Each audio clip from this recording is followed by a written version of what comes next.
You're listening to Systemic Error Podcast. The failure was designed.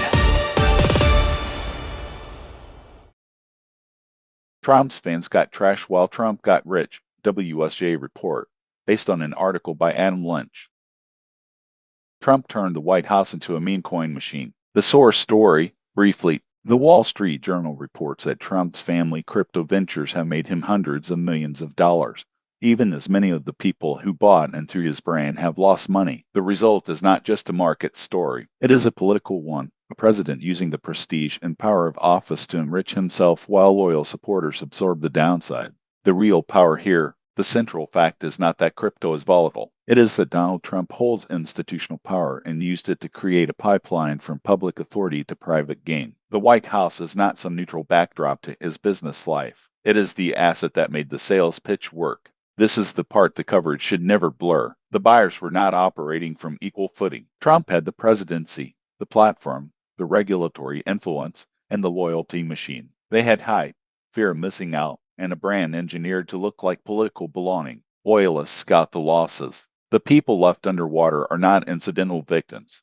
They are the ones who were told that backing Trump meant backing their own interests. Instead, they got the familiar conservative bargain, emotional identification upward, financial pain downward. The rhetoric around this kind of scheme is always revealing. Supporters are told they are part of a movement, a cause, a patriotic project. In practice, they are treated as a customer base to be monetized. Trump's own base is not being served. It is being harvested.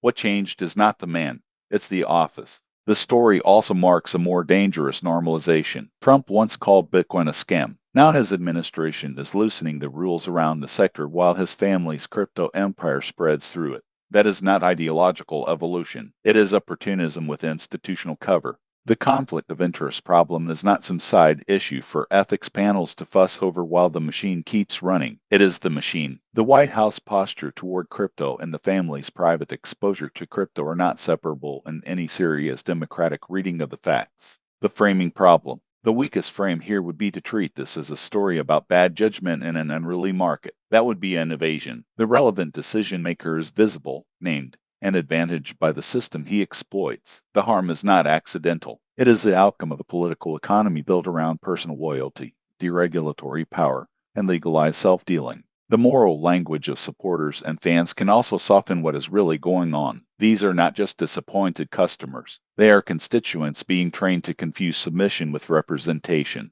The pattern. This is the recurring structure of Trumpism. Convert public office into private leverage. Sell the audience its own exploitation as belonging, and let the losses fall on the people with the least institutional power. The president cashes out. The base eats the collapse. The state absorbs the stain. That is not a quirk of personality. It is a system of extraction built inside democratic institutions and fed by their weakness. You've been listening to Systemic Error. Thanks to Alternet for today's article. With the automated voice of Joe, thanks for listening.